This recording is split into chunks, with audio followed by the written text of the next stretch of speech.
Most awaited movie కల్కి 2898 AD. ప్రపంచవ్యాప్తంగా movie lovers ఈ సినిమా కోసం ఎంతో ఆసక్తి ఎదురు చూస్తున్నారు. డైరెక్టర్ నాగ్ అశ్విన్ డైరెక్షన్ లో యంగ్ రెబల్ స్టార్ ప్రభాస్ నటిస్తున్న ఈ మూవీపై ఇప్పటికే భారీ హైప్ క్రియేట్ అయింది. పాన్ ఇండియా రేంజ్ లో నిర్మిస్తున్న ఈ మూవీలో బాలీవుడ్ స్టార్స్ అమితాబ్ బచ్చన్, దీపికా పడుకొని, దిశా పటాని, కమల్ హాసన్ కీలక పాత్రలు నటిస్తున్నారు.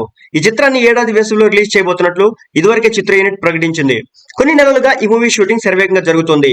మరోవైపు కల్కి ప్రాజెక్ట్ గురించి నిత్యం ఆసక్తికర విషయాలు చక్కర్లు కొడుతున్నాయి. తాజాగా ఈ మూవీ గురించి ఓ ఇంట్రెస్టింగ్ న్యూస్ బయటకు వచ్చింది. అది కూడా ప్రభాస్ ఎంట్రీ సీన్ కు సంబంధించి. దీంతో ఇప్పుడు అందరి చూపు కల్కి మూవీ వైపే. ఈ చిత్రానికి సంతోష్ నారాయణ్ సంగీతం అందిస్తున్నారు. గతంలో కబాలి, కాలా, వడా చెన్నై, జగమే తందిరం, దసరా చిత్రాలకు మ్యూజిక్ అందించారు సంతోష్. ఇటీవల ఓ ఇంటర్వ్యూలో పాల్గొన్న ఆయన ప్రభాస్ ఎంట్రీ సీన్ గురించి కొన్ని ఇంట్రెస్టింగ్ విషయాలు చెప్పుకొచ్చారు. ఈ సినిమాకు తాను భారీ హై లెవెల్ మ్యూజిక్ ప్లాన్ చేసినట్టు చెప్పుకొచ్చారు. నేను ప్రభాస్ సార్ కోసం సంగీతాన్ని ఇప్పటికే కంపోజ్ చేశాను, కానీ మళ్ళీ దానిపైనే వర్క్ చేస్తున్నాను. ఎందుకంటే ప్రభాస్ మాస్ అప్పీల్ ను ప్రేక్షకులకు కనిపించాలనుకుంటున్నాను. ప్రభాస్ ఫినామినేషన్ కాబట్టి ఆయన కోసం చాలా స్పెషల్ గా మ్యూజిక్ ని క్రియేట్ చేస్తున్నాను. ఆయన ఎంట్రీ సీన్ పెద్దదిగా భారీగా ఉంటుంది కాబట్టి అదే స్థాయిలో బ్యాక్గ్రౌండ్ మ్యూజిక్ అందిస్తున్నానంటూ చెప్పుకొచ్చారు. ఇప్పుడు సంతోష్ నారాయణ చేసినటువంటి కామెంట్స్ తో కల్కి సినిమాపై మరింత హైప్ ఏర్పడింది.